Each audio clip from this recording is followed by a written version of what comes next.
Thank you guys for watching this video. I just want to start by saying that I am sick. I've been really sick for the past 2 days. I do feel better today though, but my nose is like very, very congested. So, I apologize because it's kind of hard for me to talk. So I hope that my whisper is okay. And also, we are so close to 200 subscribers. I just checked earlier and we had 191. So I'm so excited, and yeah, I'm hopefully going to be doing a Q&A on my last video, my room tour video. I said that if my pinned comment gets 10 likes, then I will do a Q&A. So if you guys want to see a Q&A, go and like that comment, and also ask me some questions. So yeah, today I'm just gonna be doing some celebrity gossip because I was sitting in my bed today scrolling on my phone a lot the past couple of days. Okay guys, I'm so sorry.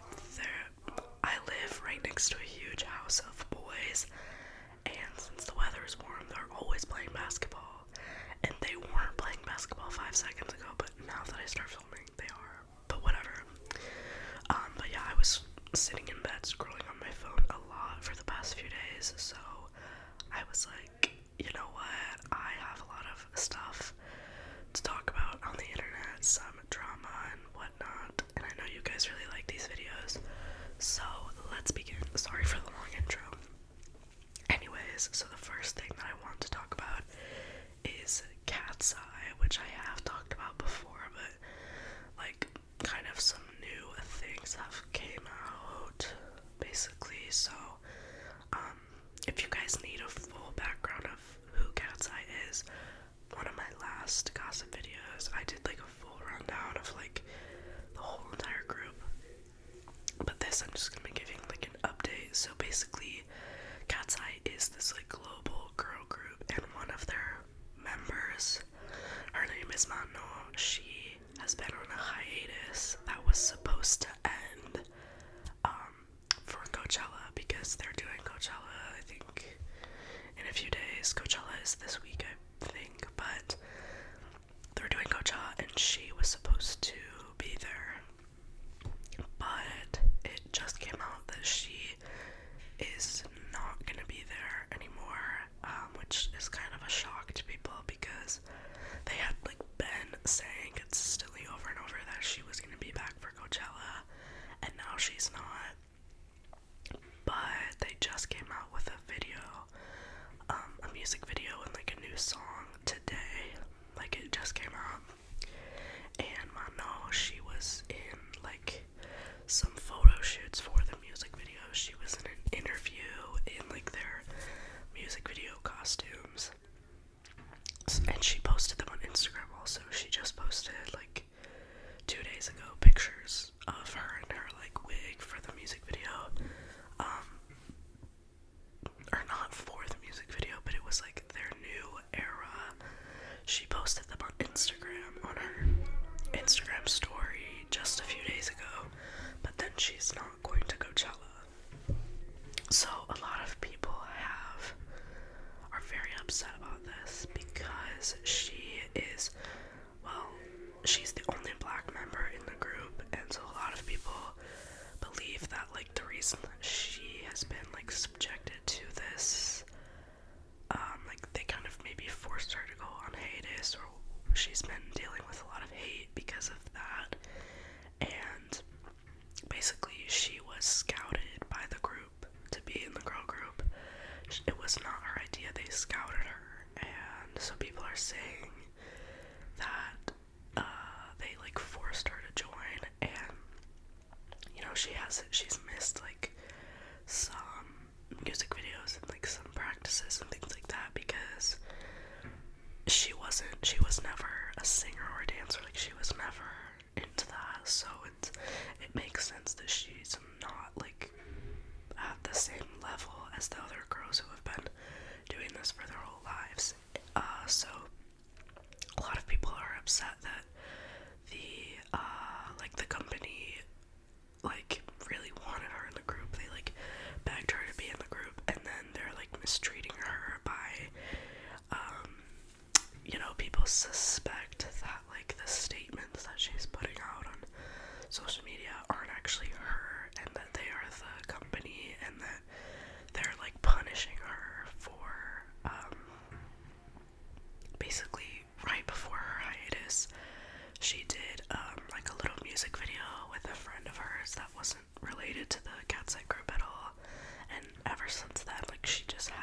scene.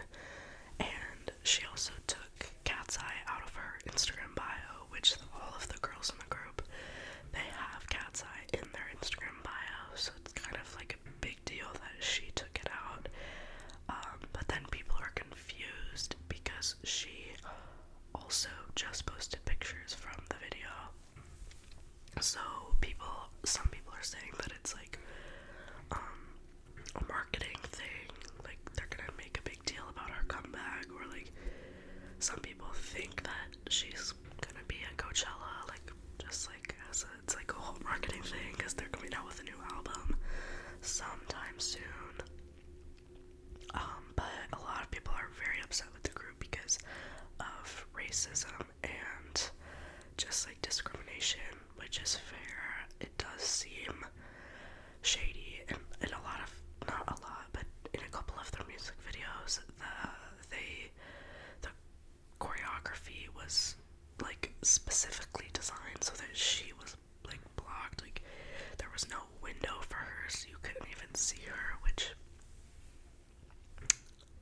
like I don't want it to be like that was what they intended to do, but it's like there's only 6 members, like how do you not make a space for one of them in like a music video, which, so there's just a lot of speculation and like gossip about the group, and also their new song, it's called Pinky Up, like this, and a lot of people don't like it, which I really like Cat's Eye, like I just think they have a very cool aesthetic. I think all of the girls in the group are just super cool, so I do like to follow their stuff, but I don't necessarily like their music, and basically their new music video / song that came out today is very experimental, I guess you could call it. The music video is, I don't think it's very well developed. It doesn't really have like a story that I can like think of or anything like that, and it's a lot going on, and the song just isn't really something that I would like necessarily listen to. So I was looking at the comments on the video, and people were not happy with it, saying that the girls in the group are so talented, which they are. They're really good singers and dancers, like genuinely good, and the label is just giving them awful stuff to work with, which I do think they have cool choreography. Like the choreography is like super energetic and unique, but I don't think the music is matching up with that. Like their music isn't really stuff that people want to listen to. It's more just for the stage presence and whatnot. So basically a lot of people are upset with their group right now, which I think is unfair. I think it's valid to be upset with like the whole company, but the actual members of the group, obviously they have like an NDA and they can't say anything. So a lot of people are hating on them, which I think is just so, the whole thing is just like these poor girls, they lost like a member of their group, one of their friends, and people are hating on them for something that they clearly can't say anything about. So it's just very messy, the whole thing. But anyways, I wasn't expecting to talk about that one for so long. But the next thing I'm going to talk about is Love on the Spectrum, which I'm a big fan of. I started watching it last season, and then I went ahead and watched the first season after that, and then the third season just came out on the 1st of April. So basically Love on the Spectrum is about people who have autism. They're on the spectrum, and it's like a dating show, so there will be like some main characters, and they will get set up with dates, and sometimes they go really well, sometimes they don't. And so there were 2 couples that I wanted to talk about. One of them is Abby and David, sorry. season 1, and I actually just found this out right as I was scrolling, like before this video, so I'm glad that I found this out. I'm not, but anyways, so Abby and David, they were from season 1 from the beginning, and they fell in love very quickly. They had been together for 5 years. They got engaged. They were super cute. Like, they wrote songs for each other. They were really sweet couple. Like, everyone really liked them. They were like the number 1 couple. And I just found out that they broke up. They had been together for 5 years and they were engaged, and they broke up. Apparently because David didn't want to get married. Like, he wasn't fully ready for marriage. And Abby did want to get married. Which, I mean, they are on the spectrum, so I'm not sure how they, like, process those sort of things, but it's, like, it's definitely interesting. Like, it's fair that he wasn't ready for marriage, but it's like, I want to say, like, why would you get engaged if you weren't ready for marriage? But I know that they obviously, like, are different from me in the way that they think, so I'm not really sure how a breakup with 2 people with autism works, but it just is so sad, you know, because they were such a good couple. They were so sweet, and it's just so crazy that they broke up, and I can't believe it. But I mean, not much drama there, which is good. But the next one that I wanted to talk about, which, if you haven't watched season 3 and you are watching it, don't watch this part because it's a spoiler. But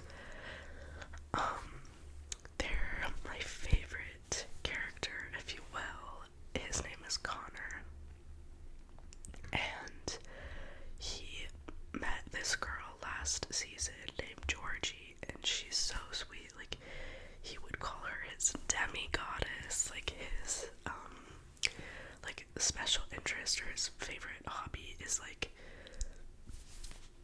medieval things and British culture. So the way he speaks is so, like, fancy and, like, what's, like, Victorian, I don't even know, but it was so adorable, and just, like, they were so sweet together, and so, like, smitten, and they went on a trip together to England, which is so cool because that's, like, his favorite thing.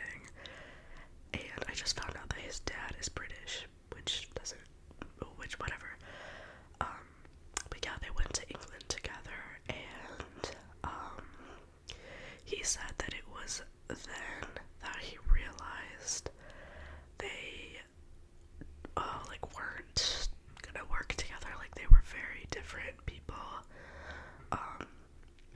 which sucks. Like, he went on a trip together and realized that, like, oh, we're not gonna work out.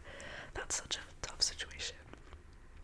But a lot of people are speculating that his mom convinced them to break up because she didn't like Georgie for some reason, and that his mom is, like, controlling of him, and she kind of like, made him think that they weren't gonna be good together, which I don't necessarily believe that, but I just think it's crazy how people on the internet are blaming his mom for the whole thing because they, you know, just because they have autism, like, doesn't mean that they can't have breakups and, like, things don't work out.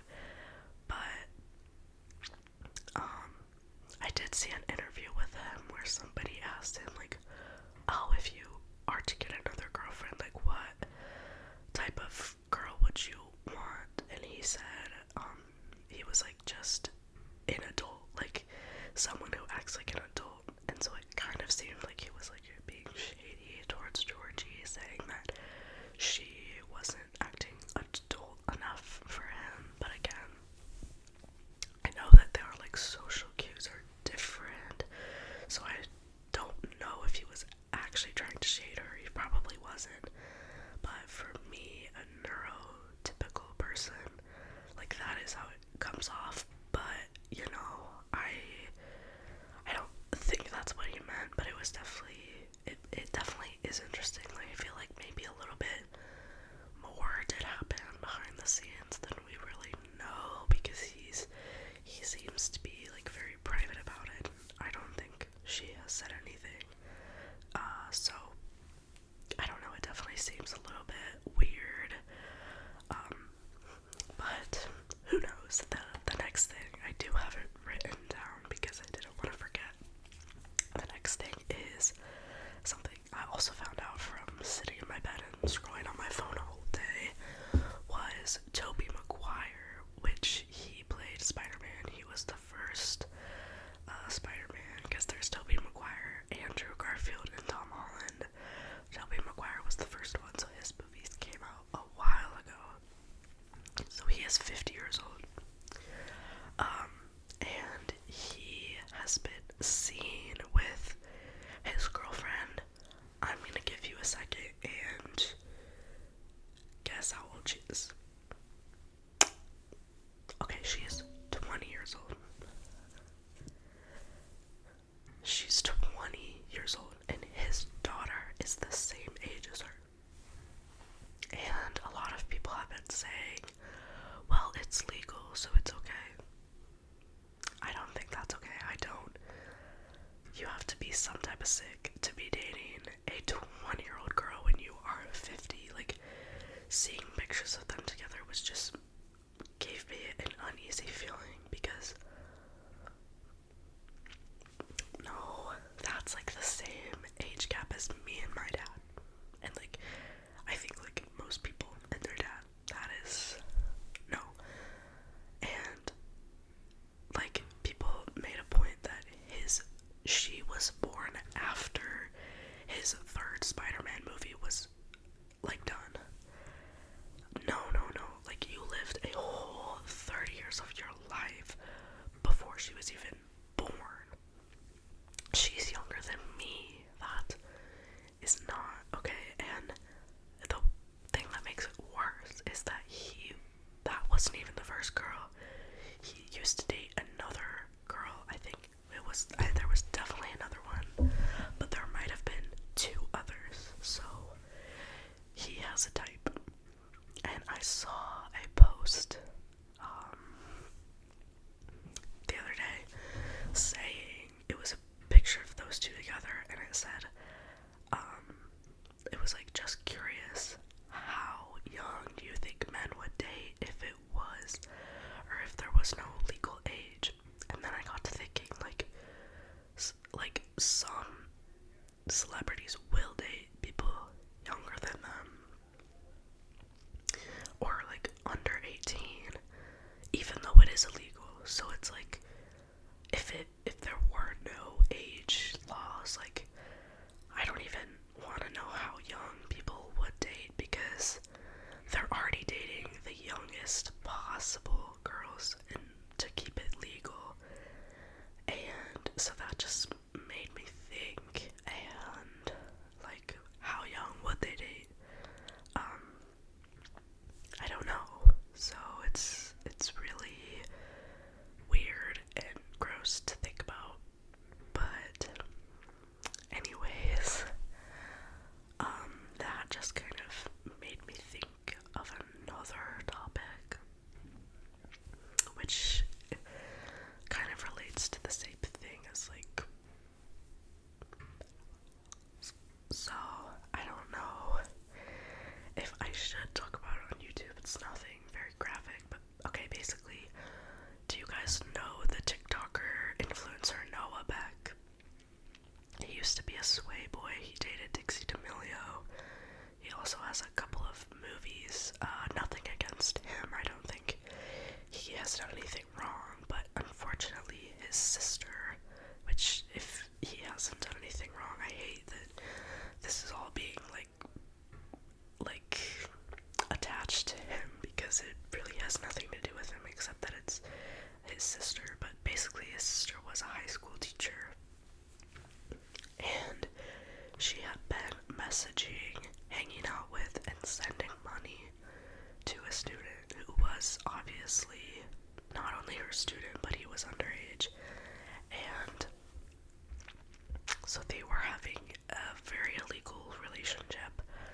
And she was 27 and he was 17, which is so gross. And it was also his teacher. And the part that makes it even crazier is there was another teacher that was like getting with him, I guess, and she was like 50, which so gross. And it's so crazy because I feel like I have heard that story so many times about like a younger female teacher like having these inappropriate relationships with their younger male students, and it's just such a bad look. I mean, it is a bad thing to do, but also I feel like cases like that with are always men. I mean, not always, of course, but I feel like the stereotype around that is men and women are like so against it, and